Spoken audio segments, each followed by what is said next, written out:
Are we live?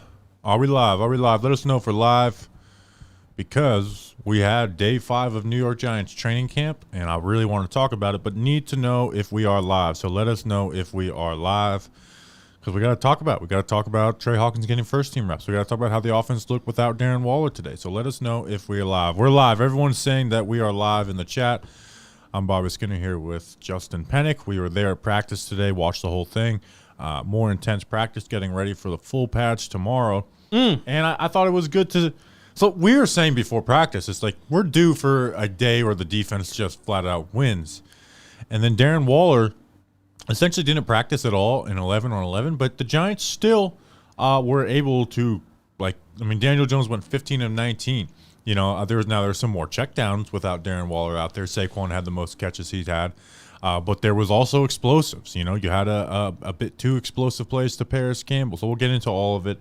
Hyatt is starting to come along. Justin, what's going on? Hey, Bobby Skinner. Chat, what's going on? Thanks to Manscaped, by the way, too. They're going to be sponsoring our PPPs and our streams and everything that we do in the summer from this point forward. So thank you to Manscaped. We'll talk about them later. Bobby Skinner, I'm doing good. I'm going to have some overall talking points that I'm going to try and save the majority of it for the pod, just like big picture, like macro points about this Giants offense and this Giants team this year. A lot of it has to do on the offense. I'm so excited for pads to go on tomorrow because this has been it's been a wide receiver DB training camp so far. And I need to see, I enjoy watching pass rushers and offensive linemen, interior defensive line. I enjoy watching those guys go at it more than I enjoy, I like explosive plays, but I enjoy, in terms of camp battling in camp, I enjoy watching that more than the wide receiver DBs. Yeah, and we need to see Evan Neal in those full padded one-on-ones, just to see where his feet are at. Not even just judge the result. Just let's see where his feet are at. Let's see what his hands are doing. Yeah, but day 5, 5 days we've been talking about wide receiver DB. We talked a little bit of Neal because there was a little bit of some intensity with the O-line. I mean, they still have they had shoulder pads they have tops on, so it's not like they're not playing patty cake over there. But full pads tomorrow is going to be the true test of, all right, where are some of these guys at? Where's the left guard battle? Where's John Michael Schmitz at? So I am really, really excited for tomorrow. We're going to talk about today, but you got to make sure that you're tuning in tomorrow the practice is at 5. So it'll be another evening stream. Yeah, another evening stream tomorrow. So with the offense versus defense today in 11 on 11, like I said, Daniel Jones went 15 of 19. And we saw some explosive plays, particularly to Paris Campbell. Right? There was a pass, and Trey Hawkins, Adoree Jackson got essentially a rest day. He played on that first series of 11-11, but didn't play the rest, and they had flawed the slot. Trey Hawkins starting, and obviously Deontay Banks. And we'll talk about those guys a good amount in the second half of this live stream. Hold your thought. Shep also got a little maintenance day after being back yesterday, and then also Darren Waller after doing a lot of individual stuff. Darren Waller almost seemed to get a vet day when they were doing 11 on 11s, which I like. I like the load management stuff. And we saw one pass to Paris Campbell where Trey Hawkins was in good coverage in the corner of the end zone, and I think the Giants posted on their social media. They did post on this. I don't know. That's what I think they did. And it was it was solid defense, but it was a perfect throw from Daniel Jones. And then we saw another one where Paris Campbell was covered tightly. I'm not even sure who it was against. It had to be either. Actually, I think it might have been Flott because they were on a switch release with him and the tight end Cager, and he went up and grabbed it. Similar like we saw him go up and grab it a pass versus us when we play the Colts, where it's hey, the ball's a little behind, very contested, good coverage, and he just went up and got it. So we were able to see him to push that, and then I think the most impressive play, probably the most encouraging plays, because we've seen Daniel Jones throw perfect deep passes, but something last year when I talked about this with the Big Blue Banter guys was on those two-man high-low reads for zone coverage, when you have a safety and a corner playing two-man and you're running two-man, taking those shots in between 15 and 25 yards on the sideline. We call them hole shots. Mm-hmm. And Daniel Jones just really didn't pull the trigger on those last year. It's the thing that you can really go back at his game and pick at and consistently pick at. Well, today he pulled the trigger, and it was a tight throw. McKinney got over, and Jalen Hyatt just snags that ball out of there. A nice big completion. So that was super encouraging because one, Jalen Hyatt making that play and making a great catch, Daniel Jones making a great ball, but more so than anything, just Daniel Jones pulling the trigger on that throw, which we came to this year. That needs to be added to the game. There was even like a Paris Campbell throw today from Daniel Jones where there was one that was perfectly placed and that was over Trey Hawkins for the touchdown. But there was another one that was kind of like back shoulder-ish. Like you're talking about a throw to Jalen Hyatt, right? The third one, but the second one that could really contest the catch was the Paris Campbell. Yeah, but So my overall, I don't want to get to it because this is my overall point for the pod, but like Daniel Jones having the confidence in his receivers, having the confidence in himself, and then also having the confidence like in the offense too to make those throws. Like the Giants have not they haven't had the talent at wide receiver where Daniel Jones, Golden Tate has been the closest guy to this just based on the confidence in quarterback to receiver, right? Daniel Jones didn't even do this type of stuff with Kenny Galladay. And Kenny Galladay, this was the guy that you were supposed to kind of do it with, right? This kind of back shoulder contested catch stuff. And even when guys are covered, Daniel Jones is still throwing the ball. Like and guys are coming down with the ball and coming down and catching it. And you're not even looking at it and being like, oh, that was a bad decision. But even when the coverage is almost close to perfect, we're having wide receivers like Waller, like Campbell, Hyatt, that are coming down with the ball, and it's been really, really refreshing. And it doesn't make explosive plays. It doesn't make effective plays on offense so hard. You don't always have to be so perfect, which is nice. We haven't had that on offense. And Hyatt, man, they're starting to like get him some first team reps. Like he had a big touchdown from the second team from Tyrod Taylor where he just split like across the field, just splits everyone. Wide open, makes the grab, and obviously made that play with Daniel, which was his first catch from Daniel Jones in 11-on-11s of camp so far. So you can see, like you see the speed obviously, and they're starting to figure it out. And Hyatt, even after practice, because he is working with, even still getting some third team reps. After practice, who was the one wide receiver that was working with Daniel Jones after practice? It was Jalen Hyatt getting in those extra reps, trying to get some timing down. Because it was even like Jalen Hyatt's fast, right? So it was like, hey, you got to pull that trigger like a half second quicker to get that ball to Hyatt on the sideline, or he's gonna get there before the ball's there. So it's like, hey, you got to get some of that timing down. So I thought that was cool that they were doing some of those things together. Also, we did see Bellinger at fullback today, and what did we see out of it? We saw play action. He leaks out of the backfield. Touchdown, wide open Daniel Bellinger, which is something you talked about a lot in the offseason. Yeah, Daniel Bellinger at fullback. I'll find the tweet of the exact stats that I came up with, but we saw it towards the last part of the season. They did it very sparingly. I think it was during like either the Ravens game or the Panthers game that they did it very like one play early on in the season. Bellinger was open. They didn't go back to it. So here's the stats. Daniel Bellinger took 21 snaps as a fullback last year, 19 snaps in the final 6 games of the season, and some of them were like 15-plus, and I think maybe even one 20-plus yard game. Think of the Vikings game where he unfortunately fumbled. Think of the Colts game. He lined up a decent amount against the Colts game where it led to some Saquon Barkley runs where he's kind of like chop blocking, and it also can lead to Daniel Bellinger coming out of the backfield. And he's fast, by the way. Like I was watching the individuals with Tommy DeVito was throwing the ball to the tight ends, and it was Sweeney, it was Bellinger, Waller was part of it. They let Waller do one play with the tight ends, and then they just sent him over with the receivers. Like, okay, this is what you need to go do. But he is really he is much fast. I'm not going to say Daniel Bellinger is a fast tight end, but he is much faster than your typical average. Chris Myrick, who's a little bit of a thumper, can't be stopped. Tommy Sweeney, much faster than Tommy Sweeney. So just seeing those guys run streaks or kind of run vertically down the field in those individuals, it's like, wow, Daniel Bellinger is much faster than those guys. You're bringing up the tight ends and the backup tight ends in particular, and I want to talk about this. Because Waller didn't practice today, we saw Lawrence Cager get a lot of first-team reps. Yeah. And that's a theory we kind of had talked about just amongst ourselves in the stands is we think Cager will make the team as the third tight end. Yeah. Actually, we talked about this on stream yesterday. Yeah, we have. We think Cager's going to make the team as the third tight end because if Waller goes down, who has an injury history, that they can run some of the same plays. And I still think that he makes the team.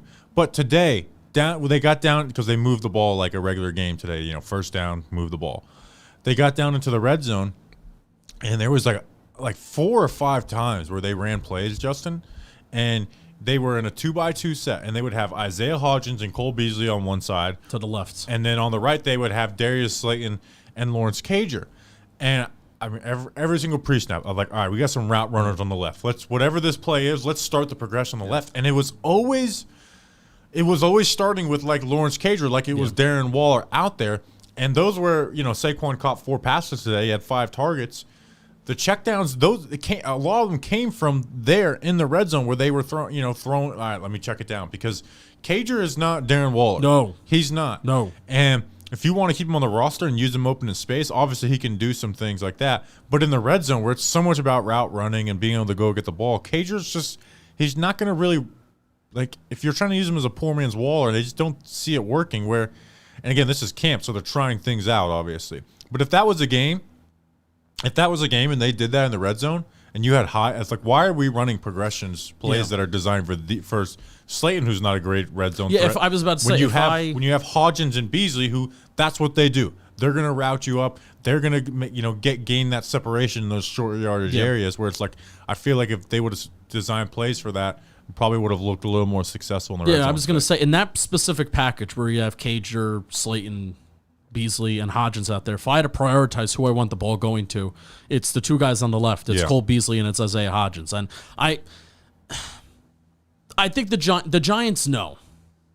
Brian Dable and Mike Kafka and everybody knows that if Darren Waller goes down, the offense is not going to be the same. That Lawrence Cager should not be the number 1 target on certain plays. And they're trying things out. Right. So, in theory, that is the theory that, Lawrence Cager, you don't have to dramatically change the offense that they're installing this summer because they're installing it with Darren Waller in mind. But there's that line of, okay, you can have Lawrence Cager out there, but I think they would, if Darren Waller goes down, Daniel Bellinger comes in the red zone. Yes. So if Darren Waller goes down, I'd rather have Chris Myrick on this team, and that's not just the can't be stopped stuff. It's because I want 2 guys that can block. Yeah.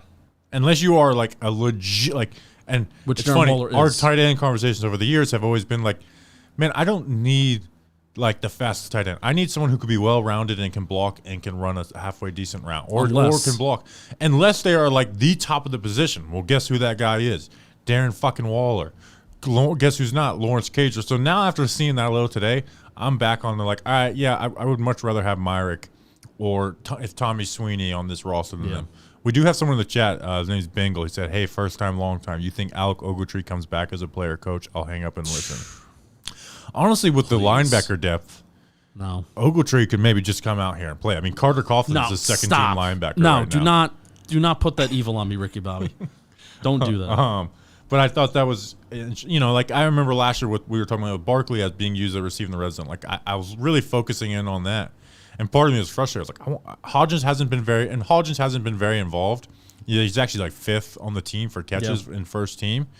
And in the red zone, he's involved. That's what I'm saying. Well, we're in the red zone. Let's get the ball to Isaiah Hodgins. Let's at least look his way. And they even had banks lined up, and they just weren't even doing that. And it was like that's when the offense looked as sloppy as today was with that. Other offensive notes. So Darren Waller important. Yes. So I remember we did this on our over-unders pod, and I was just like, you know what, damn it, I think Darren Waller's a star, and I'm not letting his injury history stop me from being excited about this guy. Well, now I'm at the point where I've seen him in person, and I'm like, if he gets injured, I'm depressed. Yeah. It is the thing that can hurt. It's injuries that will hurt me this year. Andrew Thomas is number 1. DJ's 2, Waller's 3. Yeah, Bobby Okereke 4. Yeah. Something like that. That's how it goes to me. And I had to even think for a second about 2. The offensive line rotation. So John Michael Smith started at center today, worked at it. Bredesen was left guard, and then they moved to Zudwin. With the first team in the last period, Bredesen did go in at right guard, which is something we didn't even think we'd see. Oh, I missed that. I mean, I wonder if that can be in play. And we're going to find out. Zudu left guard? Yeah. I wonder if that still, maybe we discounted their willingness to maybe do something like that, where we just this is not going to happen. Well, this is the first big test, right? Because Mark Lewinsky is one of their guys. They didn't do it with Feliciano last year. And I don't know if there was another. Was there? I don't think there was another opportunity for like a Joe Shane signee draftee that we were calling for to not get playing. The only time last signings year. that weren't the vet minimum were Feliciano and Glowinski. Yeah, because they had no choice. They couldn't do anything was none last of year. them. So that'll be a big test for sure. I hope that they continue to look into that. Because if Glowinski's not good, then he should not play. Bingle says Dex 2, Kayvon 3. So I with Dex. So tomorrow we're getting pads and we're talking O-line. Yeah. We're having this conversation out by the van. It's going to be a little frustrating. I guess we can test them versus other players. When Maybe this is Mark. Is this Mark Bittner?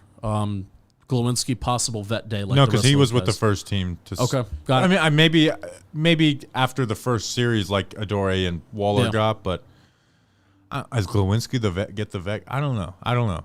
Especially when the linemen aren't really. They're not in full pads yet. Yeah, so. they're not like running like the receivers and stuff are. Maybe, but we at least saw it, so it's something to keep an eye on. One-on-ones will be a little frustrating when Dex is going up against like the JMSs and He's stuff. going to kill everyone. Because he's just going to beat them. So it's like, how do I judge this guy? Because like Dex beats everyone that's not named Jason Kelsey in the NFL. Like, how are we supposed to judge this shit? Do you think he got heavier? Dex? Weiss? Everyone's Big Blue saying Huddle? I don't think he's he always did. been big. He's been big. Yeah. Everybody's acting like he gained. I think he gained 20. It's like, hey, you're at camp just as much as I am, but I don't think he got bigger. Yeah, I don't think so either. Don't listen to people. Other offensive notes before we hear from our friends at Manscaped and talk about Deontay Banks and Trey Hawkins. Let's see. Cager went through all that. Waller had a rest day. Whole shot. Yeah, I think that's it. Why don't you talk I'm about gonna continue to talk about I'm gonna talk about practice structure on the first half of our pod. Jordan Ronan. We talk with Jordan Ronan on the pod tomorrow, so you got to hang out for that, and you got to listen to that. He said something really controversial. Like, remember Art last week said something completely outlandish? Yeah, we need one person. So someone like reached on an Art statement on the last podcast, and it was like total reach, and then Art acknowledged it, and everyone's like, what the hell did Art say? So it was very big for download. So we need someone to be like, Jordan Ronan say something something he said was tone deaf. Let's just Jordan Ronan may have farted. Manscaped, speaking of farts, Manscaped is the opposite of a fart. Whoa, hey, there's my voice. I love the sound of my own voice, and I love Manscaped and their platinum package. So many P's, so many great things, including they help take care of your penis. But guess what?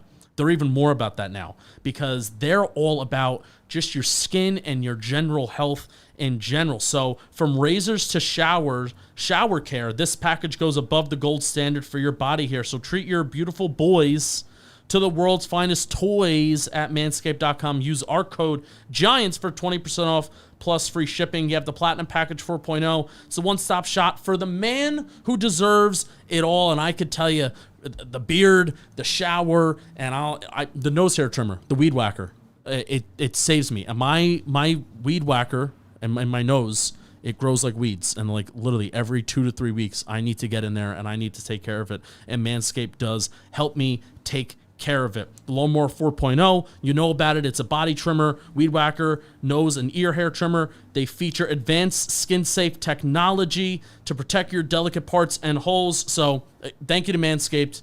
They're literally with us through the draft. They're with us through training camp, PPPs. They've been with us for a couple years now, so we really appreciate you jumping on and sponsoring our summer. Get 20% off and free shipping with the code GIANTS at manscaped.com. That's 20% off with free shipping at manscaped.com. Use code GIANTS. Use the Platinum Package because the gold standard is no longer good enough. Thank you to Manscaped. Also, want to say this to everyone on here right now. We did put together a watch party for the first preseason game because there's no fan fest. No real fan fest. We tried doing something nice. The playoff games, we sold the tickets very quickly. Funny how that works. We have not sold many for this, and I know sometimes people wait to buy tickets. If we don't sell the amount we need within 2 days, we're gonna have to cancel the event. So if you are waiting, like this is, hey, like if we have to cancel, we'll have to cancel it. But if you are waiting, get it and buy your tickets in the next 2 days, or buy them right now, because if it's, we show up Thursday and this thing is not happening, we're gonna have to cancel it. So, Midnight Theater in New York City, come out and support. All right, defensively. So, Art Stapleton, friend of the pod, controversial, tone deaf, reported this morning that the Giants are going to put Trey Hawkins with the first team and work Adoree Jackson at nickel corner. Now, they did that for the first 6 plays, 11 on 11, and then Adoree got the rest of the day off and rest. So I guess 6 plays on, about 20 plays off. They started Trey Hawkins, and I focus in on him. He did give that catch to Paris Campbell. They were playing more good coverage, man. It was, and they were playing more zone coverage today too. So, and that's why we saw a lot of the 2-man reads, in the hole shot and stuff. So we saw more zone than man coverage, but he wasn't getting picked on or anything. And this was something where it's, how it is. New is always fun, and I'm are we overhyping Trey Hawkins' camp over a few plays, right? Going begin, and today is my answer, not necessarily because of how he played, but because the coaching staff said, we want to see this guy with the first team. And I put it out that tweet yesterday. I was I want to see him with the first team given an opportunity. And usually fans who tend to overreact to things, I literally made a meme of Deion Sanders and Trey Hawkins last night when I was getting out of the shower. So, we tend to overreact to things. And we said yesterday, I think Trey Hawkins should at least start to get first team reps. Not be a starter, not be a full-time starter. He should start to get first team reps in camp to see how he does. And today, he was granted that. And I think he should continue to be granted some first team reps. Yeah, and obviously we can't give Adoree a rest day every day to do that. And I don't think we should be making a plan of Adoree at nickel corner. But I agree with that. But the guy to replace, if there has to be somebody that you replace out there, this isn't an indictment on Deonte Banks, but I think it has to be Deonte Banks. I think it's Adoree. Alternate. I think it's Adoree because we know what Adoree is. But Adoree can't rest every day, like you said. No, not every day, but I don't think Trey Hawkins needs first team reps every day. Right. But if there is a guy to choose, if anything, I think Deonte Banks needs. He had a good day. He had a good day today. All right. To get as many reps as possible. But I think even just getting some confidence back with the second team guys every once in a while. And Banks had he had a pass breakup on another one of those corners versus Darius Slayton, and I was keying in more on Trey Hawkins, so I wasn't watching Banks down in, down out, but he wasn't the low light reel that he had been the first 4 days. So obviously at least a little better with him. So that getting through a day without every highlight being on Deonte Banks is nice at this point. And he was able to make that play up. And it kind of, I think, because they were in more zone coverage today, kind of goes to speak about what I said after the draft. That's true. This guy is going to be a man corner. Press man, he's got all the tools for it. He's more comfortable in zone, though, right now. Yep. He just plays more free. And guess what we saw today? Him playing zone coverage and playing a little more free and, not getting picked on. Deion Banks' weak point right now, you would say, is at the release, right? It's that he's losing at the release. It's not like they're 15 yards downfield and the guys are just running past them or beating him on a post. He is losing at the release, and now there is sometimes where he's overextending, and then they will stop on a curl route, and he keeps running. They get him on that, but it's almost all happening at the release, which is something we talked about in the draft recap. Yeah. So, obviously, once he kind of gets that figured out, I don't think he's going to come in here and be great year one. He's going to struggle year one, but at least he'll be where teams aren't totally picking on him. Yep. Because if you lose at the release, well, guess what quarterbacks are going to go at?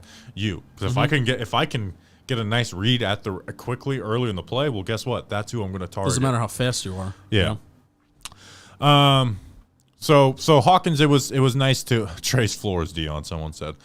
So it was nice to see Trey Hawkins get those opportunities. I hope to see more. Obviously, I don't want to see Deonte Banks really lose any went on Adoree rest days or give Adoree a series off, but we kind of know what Adoree. I don't think Adoree needs all the most. Adoree should be on some of the same rest programs as all the other injury-prone guys on the team. Yeah, and I'm anti Adoree in the slot. Me too. Why? there's times within games that happens. But if the team's best wide receiver is lining up at the slot, line up Adoree Jackson in the slot. Yeah. But it's not like Adoree is our slot corner now. Speaking of slot corners, Cordell Flott is struggling. He's better than Darnay, but Darnay today is practicing with the third team. You know, it's funny because I think I said within the last 2 days, well, at least Darnay Holmes isn't getting the Darius Slayton treatment from last year, because Darnay Holmes was still getting first-team reps every once in a while, and he was getting second-team reps. Remember last summer where we were like, Darius Slayton just isn't – he's like barely practicing. Like with like in team drills and like 11-on-11 and 7-on-7s, Darius Slayton was like barely out there. And guys like Colin Johnson and David Sills were like over on the depth chart than Darius Slayton last summer. Darnay Holmes has not been getting that treatment, except today he started to a little bit. Yeah, so maybe it's like they gave him an opportunity, and he was now maybe they're like, all right, this guy's on the outs, because Cordell Flott gets beat, Darnay Holmes gets cooked, if that makes sense. Other DB talk, Nick McLeod. So he had an interception with the second team on an overthrow by Tyrod Taylor. By the way, the second team O-line is really not picking up the wink blitzes, and it's really giving Tyrod's having to run a lot. Yeah. But Nick McLeod, he had the interception with the second team, and I actually had a tweet already planned up for McLeod right before that interception. I was watching him when they were doing 3-on-3, where they would just do trips left and versus a safety and two corners.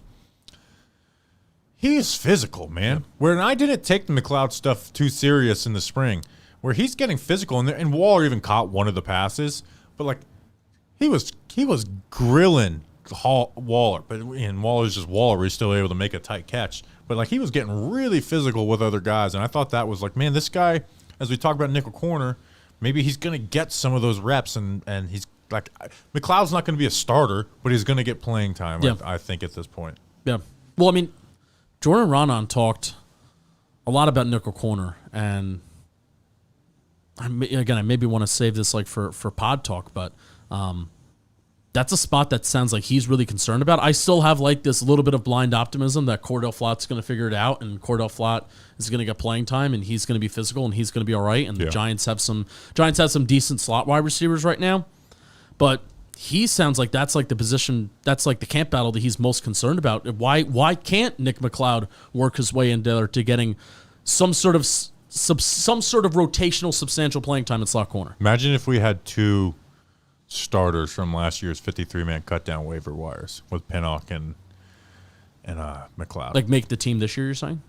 Well, what are you saying? Well, last year those guys were claimed after cut down day, and they could just be starters on this year's team. All right, let's go. Let's get some go through some chats before shout out per personnel department before we get out of here. Is it confirmed that they are in Pats tomorrow? Yes, it is. West Lock. Yes. Not hearing Dane Belton updates much anywhere. How is he doing? I mean, he's with the second team. He had 1 day at starter last week on day 2. Hasn't really been involved in it as much since. I mean, I haven't seen much special from him, and I've seen Hyatt split defenses and Belton be in the background. McCain has looked bad in one-on-one, on man coverage situations, which is McCain's the guy who's got the corner experience. You'd like to see more out of him there. This is one with J.C. Hauschenheiser on IR. Should the Giants add a veteran inside linebacker? I still do think that the Giants need to make I think they're going to. And I think that's going to be a 53-man cut down day. Hey, watch preseason film, pro personnel department. If there's a linebacker that looks good and gets cut, we got to have him. I'd prefer that than the Deion Jones types. Yeah, at least give me someone in here who can, is young, and can compete for that fourth inside linebacker spot. I don't need my fourth inside linebacker being Deion Jones. I'd like to at least be someone you can have some hope in. Because right now it's Bobby Okereke, it's Micah McFadden, it's Darian Beavers, who's never played an NFL game coming off a season-ending injury, and it's Deontay Johnson, an undrafted free agent. And I'm sorry, you could say Carter Coughlin and Cam Brown are not. They're not linebackers. They're special teamers. Yeah. What are you guys watching tomorrow the most? Neal, stable state of mind. Yeah, I mean, O-line, D-line. It's Evan Neal for me. Yeah. I'm watching Evan Neal. Again, know what? and one-on-ones, I think will give a great opportunity not just to watch the result. It's just like I can watch his feet and slow down, which I think tomorrow. Let's talk about content. Can we get clips of all the O-line, D-line one-on-ones and me do a voiceover of some of them for a breakdown? That maybe could happen. Yeah, like I think people would enjoy that. So maybe maybe we'll get some of that after tomorrow's practice. Edge 4. I know I literally made a joke It's to you. O'Shane and Fox are with Jihad Ward out. O'Shane and Fox are the backups. Right, but I literally made a joke to you today.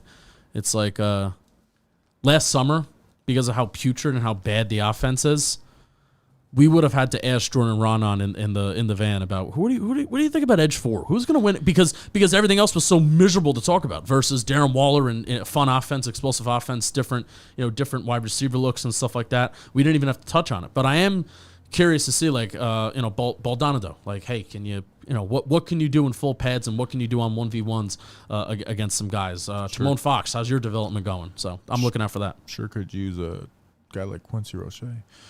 What was that? Gomez 10 says, what do you guys expect from Daniel Jones this season, and who do you think will play safety alongside McKinney? Are you, after seeing camp, is it Penik for you? Yeah, because I think it's Penik for me. I liked Penik more than the rest. Well, I did. He's the first guy to get 2 days in a row. I did choose Belton because I wanted the draft pick, but Penik's gotten 3 out of 5 days now. I liked Penik a lot last year, and I'm glad that he's doing all right. Daniel Jones, anything less than an MVP, and I'm calling him a bust. No, Weiss was Daniel Jones is good. Daniel Jones is a good quarterback, and I want to see some more box score stats to his game this year. Yeah, and with the players that we have on this team, they should be there. Weiss was with us today, NYG Daily, and he gets wrapped up, man. I looked at Daniel Jones's MVP odds. He gets anyway. Weiss gets wrapped up quick. I'm like, all right. Let's see. Weiss could go from heel. Aziz update healthy. Aziz is getting all of the Aziz isn't getting plays off. No. So he's back. Weiss can go from heel to complete homer. Yeah.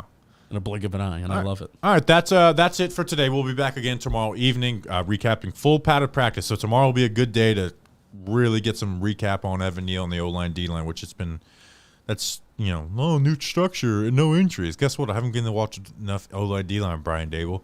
All right, so we'll see you then. Appreciate you guys. Let's go Big Blue. Watch the Jordan Renan pod.